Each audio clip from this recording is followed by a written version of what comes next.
Guys, what's going on? Welcome to Serial at Midnight. My name is Heath, and I am very excited because I am joined by the creators of the For Blood or Justice podcast, and it's a graphic novel as well. I want to welcome Todd Kniss and Scott Weil to the show. Guys, thank you so much for being here. Thanks for having us.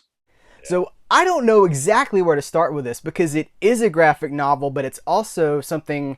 It's a podcast. It's a serialized podcast that is almost a completely different thing. Where should we start? Did it start as a comic? Did it start as a podcast? We're going to let Todd, the creator of For Blood or Justice, roll with this one. Now, Todd, let's try and keep this under 14 minutes. Yeah, okay, I'll try. Yeah, it started as a feature film script, actually, because that's kind of my background, film. I love film. Scott and I are both indie filmmakers. I went to AFI, and everything I wrote was always kind of geared towards the big screen and film. So that's where it started, as far as medium goes. And then realizing how hard it was to actually make an independent film, and to finance it.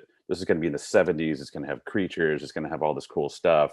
It was never going to get financed. I wasn't going to be able to do it myself. I wasn't going to do it for 50 grand on a camcorder.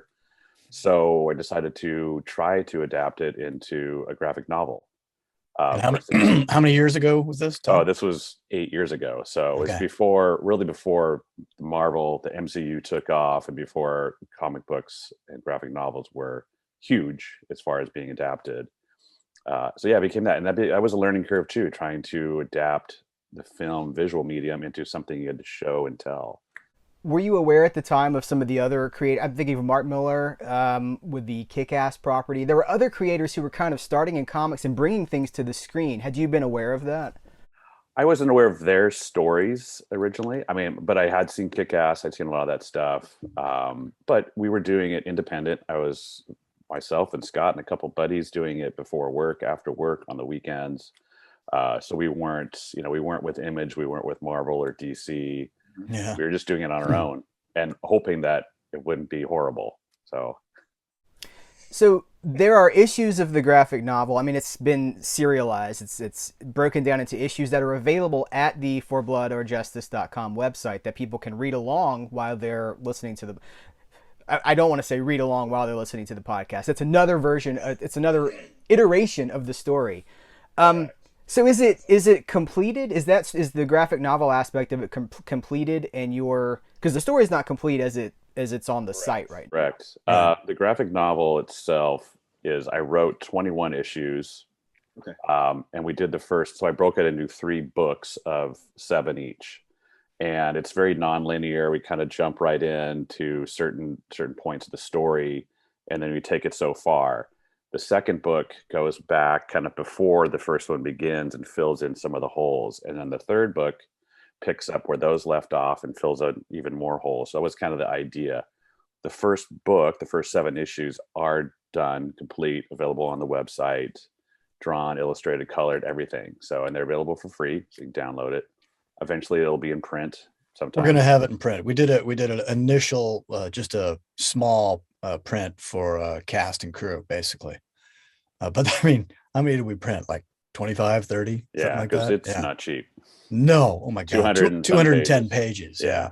So the story is basically the same of what you're listening on the podcast, but it kind of goes in a different order, and you're going to experience something different no matter whether you read it or whether you listen to it. So it's going to be a different experience either way.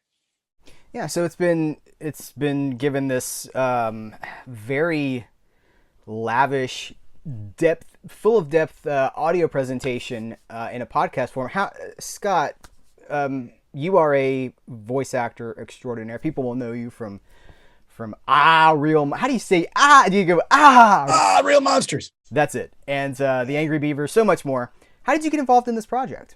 Todd and I were both. We have a mutual friend from a production company, Dan Herzog, that's who we met through, and we started talking. And I, as an independent filmmaker, I've only done my own stuff as a writer director, and that has only been comedy. And this is not comedy. And I looked at Todd's this project for Blood or Justice, I don't know, 4.5 years ago, and I was just like, what the hell is that? And I was just drawn to it because it was so unique, and this, he created this whole world. And so I said, well, I come primarily from the voiceover world. This podcast thing that's happening right now, 4.5 years ago, this would be a really cool way to show and prove our concept along with the graphic novel. So we just started building it there. And then in the middle of COVID shutdown, we had everything, we had all the scripts. We've gone back and forth in the scripts for, I don't know, a long time. And Wallace Langham, one of our actors, also helped tweak some of the writing with us as well.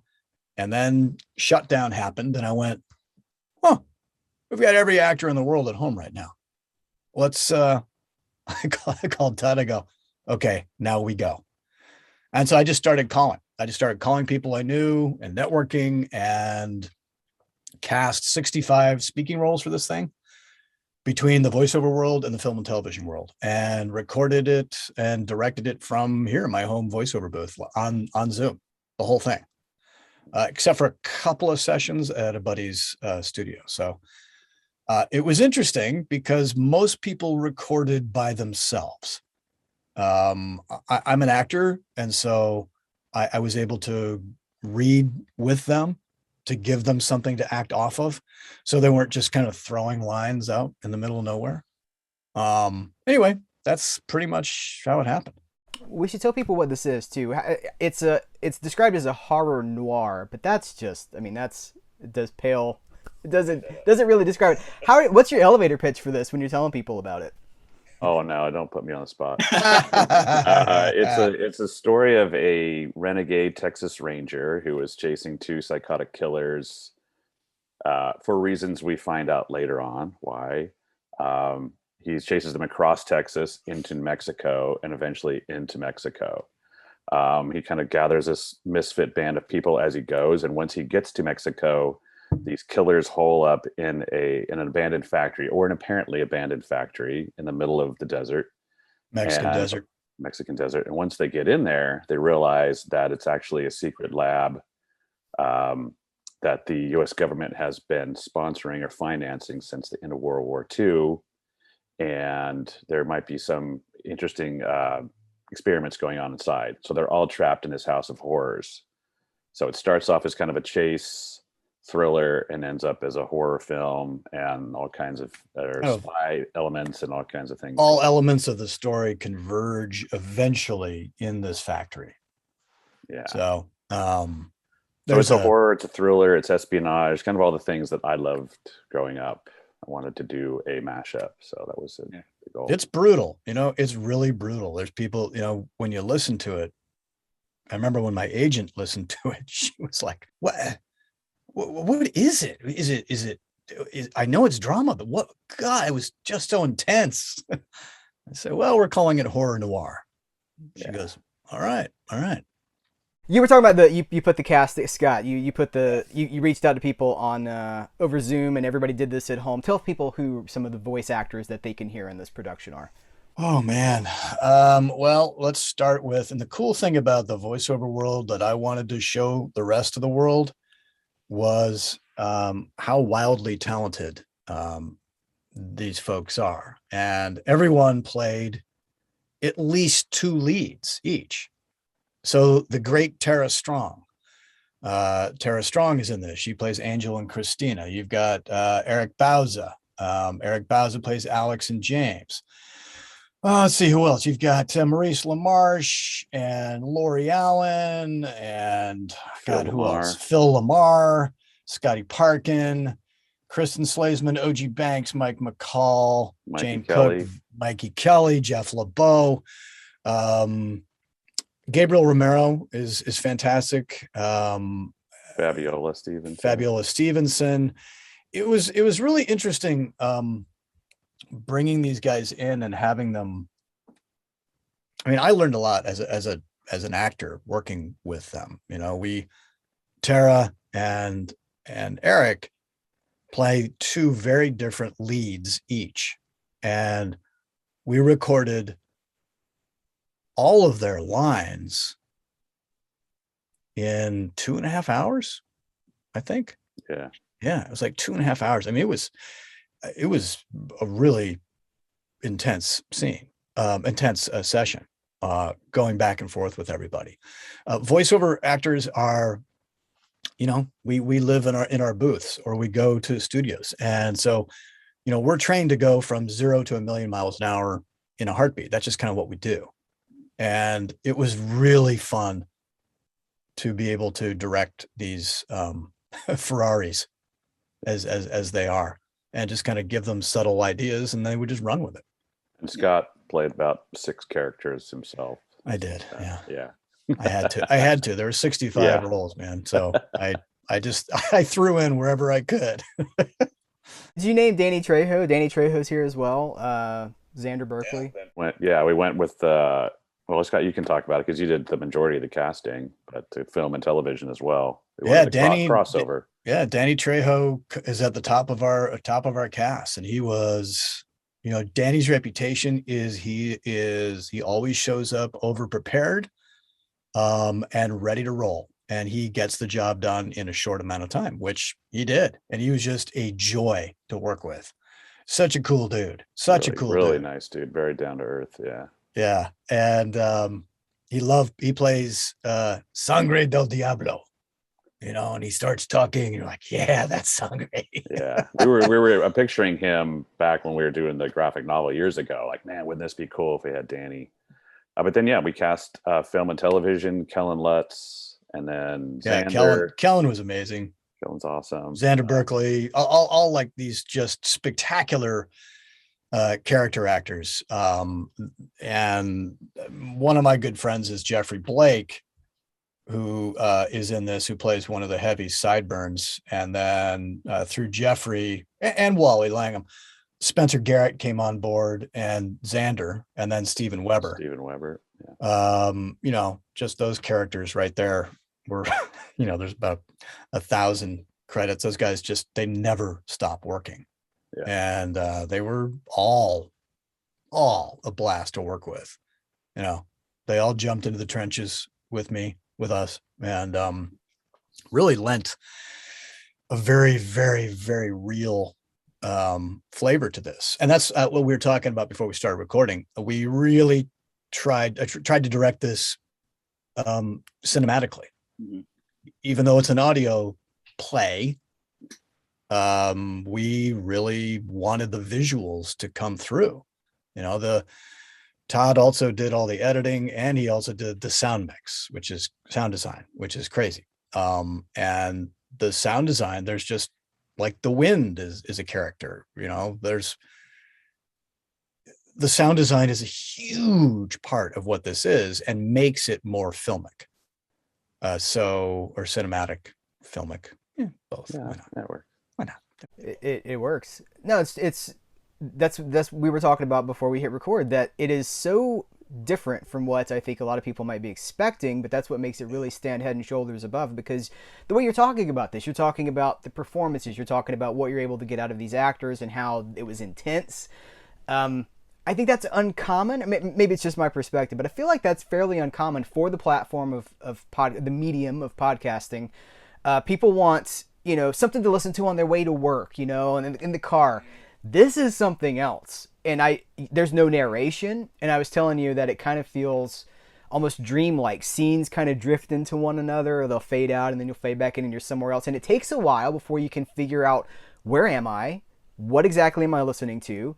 It's very cinematic, but you are relying completely on the audio, the realm of what you can hear. So talk to me about the choices that were made to make this what we're describing. Todd? Yeah. Well, I guess going back, yes, because Scott and I always, our inspirations always growing up was film, and not so much a radio play. And one thing we talked about, I think somebody, I can't remember, told us this years ago, like, oh, you're going to have a narrator. No one's going to understand what's going on. You got to make it 5 minutes long because no one's going to have the attention span.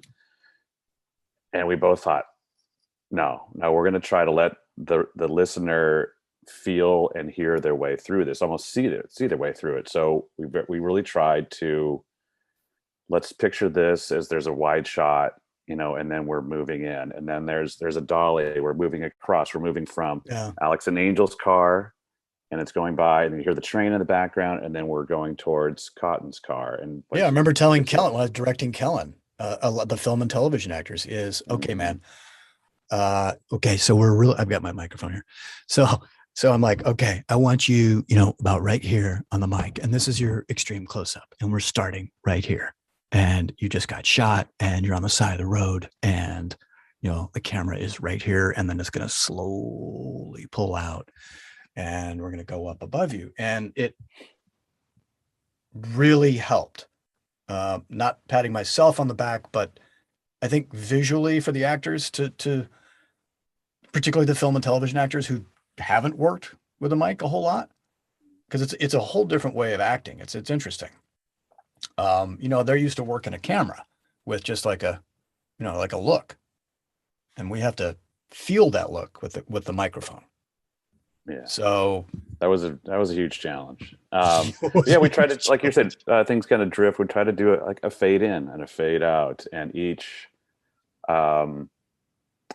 location had to have its own character. Or the wind was different. This one had sprinklers. This one had rain. Subtle differences. There's the morgue. There's the police station. There's the room with the autopsy, and even like I said, I won't give it away, but the morgue at the end, it's supposed to be very quiet and silent, but there's probably 16 layers of sound going on in there to make it sound quiet, because it's a different kind of quiet. Todd and I would go back and forth on notes. Yeah. He would finish his session, and that particular part of the story is, it's towards the end of season 1, and I kept saying, we need more silence, more quiet, but I want to hear everything in that room, because you're down in a basement morgue. So whatever the hell's down there, I want to hear everything down there, but more quiet. Well, and to the point, and I remember when Scott was directing, and I would just try to listen quietly, and I would type him notes, say, have them breathe or something between point A and point B, because I want to feel them moving here and moving there. So we have some travel, and it's not just line 1, line 2. Let's get something in between that. So that was the goal. Hopefully it worked. We really wanted to, and we've talked to other people. They said when I was watching it, when I wasn't watching it, I was listening to it. So okay, I guess you're like, oh, that's good. All right, that's cool.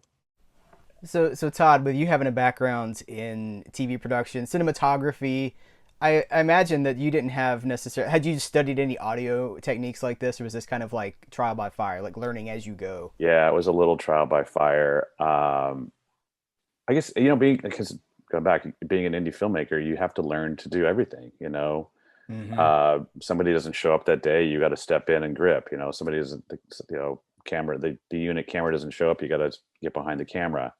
The editor takes off for a better paying job, so you got to step in and edit and do. Actor doesn't show up. Yeah, I guess I'm gonna play that guy. Yeah, well, I haven't gone that far, but yeah.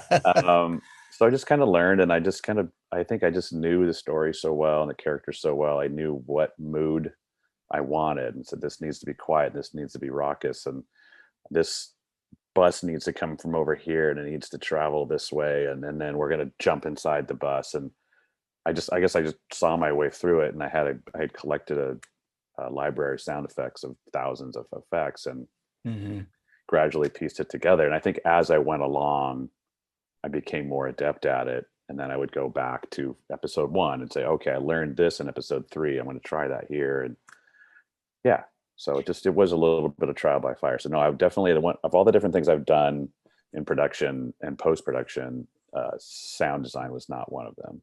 Well, prior to this, yeah. You did a great job with it too, because it's so funny the way you're talking about it. You're talking like a cinematographer, and you're talking like an independent director who's used to having to do all these things. But we're talking about an audio project. I'm curious for both of you guys, were there any challenges that presented themselves to you as you were adapting? Because you have the framework of the story that you're working with, but as I say, the story for the podcast is very different. It's a very different experience than the graphic novel, than the, you know, it's more decompressed. It's more, I think you guys know better than I do. I think we don't meet Danny Trejo's character until the 5th episode, really, of the podcast. I mean, you hear him in the background in a lot of different episodes, but you know, he does not make an entrance until 5. Yeah. So how did you have to, did you have that planned ahead of time? Had you really approached how you wanted to lay out this story for podcast form, or did you? I'm curious about how that went for you. As far as lining the stories up, yes, it would have been probably better to have Danny's character come in episode 1, but you know what? We'd already written everything out as it was, and it was just kind of a slow build to bring him in, because his character is just one part of this story. And Todd's written, he's kind of created this really cool universe between what we started in the podcast and what he has in the graphic novel and some other stuff. So, you know, we have huge plans. We want to make this into a television series. We'll see. You know, the podcast, I feel like, kind of like what you said, Heath, there's a slow build, I think, that's happening with this, because it's not like anything else out there. You know, it doesn't hit you over the head. We don't take your hand and show you everything. You know, you really have to pay attention. Well, we'll see. I guess that's our gamble. Are people patient enough to listen? I don't know. I hope they are, because it's really good, man. We're really proud of this thing. Yeah, like the espionage, the whole government cover up, and that in a graphic novel, that's not going to come until way later. Yeah. But we realized, because there's kind of 2 or 3 inciting incidences. It's Cotton family getting mowed down. Spoiler alert. And then it's the Christina escaping from the factory, and we realized that Christina is, despite Cotton's motivation, Christina escaping is what really kind of sets everything unraveling. And so we needed to put that up front, and then we needed to bring in all of those characters, Wally's character and Xander's character. We need to bring that stuff in earlier. And the Black Ops. Yeah. So guys. The factory will come much later. So hopefully it's still entertaining either way. And the Black Ops, Heath, I don't know. We've had a lot of feedback on all the spy stuff, as people call it. And they dug it. They really dug it. I don't know if it jumped out at you or not. Yeah, for sure. There's so many things here, as you describe this world, that feels so fully realized and so deep. And it makes sense that it's been in development for years, because it just shows. And the way you guys talk about it too, it's this is not just a product for you. It's not just the latest job. This is something that you guys seem deeply invested in, and you want to see that. It's that, you know, that art versus commerce struggle that we're kind of talking about here. We're dancing around. You've created something that you deeply believe in, and you're trying to present it in the best way that you can and hope that it takes off without compromising what you created, without compromising your voice. And I think that's tremendously admirable. Thanks, man. Thank you. And there are definitely a lot of elements in there that's I'm excited to hear the TV series aspect. Did you cast the voices with the intention, knowing that down the road they may be able to reprise some of these roles for television? Some of them. I mean, when you're casting for voice, it's certainly, you have to make sure that when you're listening, you're not listening to someone who sounds like me or whoever the other character is. But, at the same time, there's a lot of people in here who I would love to reprise roles. Danny would be perfect for Sangre. Kellen is very, very interested in moving forward with this and turning it into a television series. And like I said, Xander would be a badass general, I think. You could even, you could keep Blake and Spencer, they play bad guys pretty well. Jernest Corchado, by the way, who plays kind of our femme fatale. What do you think? She's fabulous. Final girl. She's Puerto Rican. And we she would be so good. Yeah, and she's so good anyway. But yeah, I put her up on the screen right away, among others. You've got several 24 alumni in the cast, and they would Xander Berkeley and Sarah Clark. His wife Sarah, yeah, they're awesome. They live up in Maine, and it was shut down, and they were there, and Xander's good buddies with Jeffrey Blake, my pal, and he said, "Yeah, okay, I'll do it." And then we're recording, and I said, "Hey, man, would you ask your wife Sarah if she's interested in maybe throwing down a few characters for us?" Yeah. And Xander's like, "Yeah, okay, I'll ask her." Yeah, sure. okay. And she was delightful. Oh my God, she was great. She's hilarious. She's awesome. Yeah, and she did the Stanislavski. There are no small roles. She took a couple of small roles and just killed them. Woo, she was great. I love the way you guys talk about this. I love the passion for this. What's the call to action here? Where do people need to go? Obviously, for bloodorjustice.com. Let's plug away. Tell people how to get connected with this stuff. Todd? Yeah. Okay, I'll do it. Gonna say, all right, Scott, you're the we just man. Here's this cool thing. Anywhere you get your podcasts, okay? Apple, iTunes, certainly. We just did a Spotify, Stitcher, anywhere, wherever you get them. For Blood or Justice, we're there. We also have a website where you can download, as we said, issues of the graphic novel and check it out. The artwork is sublime, and it's got some different storylines to it. We're currently doing a mashup right now of the podcast and the graphic novel. We've completed the first episode, and it's really cool. It's really ethereal. We'll send it to you, Heath. We just made a distribution deal with a company called Revolver Podcasts, which we're really proud of and really excited. So we have a bigger distribution platform for them. So head on over to Revolver and subscribe there. So I don't know. That's kind of where you can find us. Sounds good. Todd, is there anything else is there anything else you want to cover before we send people to go look for it? Yeah. Just please check it out. Give us a chance.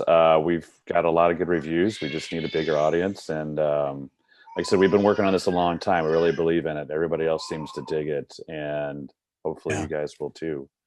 Yeah, we've had really good response, and it's interesting. We've had great response, Heath, from like my son's 18. Like he and his friends really, really dig it, and then college kids just out of college up to people in their 60s who just like a good story and want to be freaked out. It feels authentic, which I think is the key. Thanks, man. And what we're talking about here, guys, go check it out. Hit up I'll put links in the description of this video so you can just scroll down and go right where this stuff is, and let's continue the conversation about it in the comments. If you enjoy it, write reviews, spread the word, because this stuff gets out by word of mouth. It's up to us to share the things that we enjoy. So, Todd Kniss, Scott Weil, thank you so much for being here. This was a real pleasure. Thanks, man. Appreciate it. This is a blast. Yeah, thanks for having us. And you guys take care. As I say, continue the conversation in the comments below. Until next time, we will catch you later. Bye.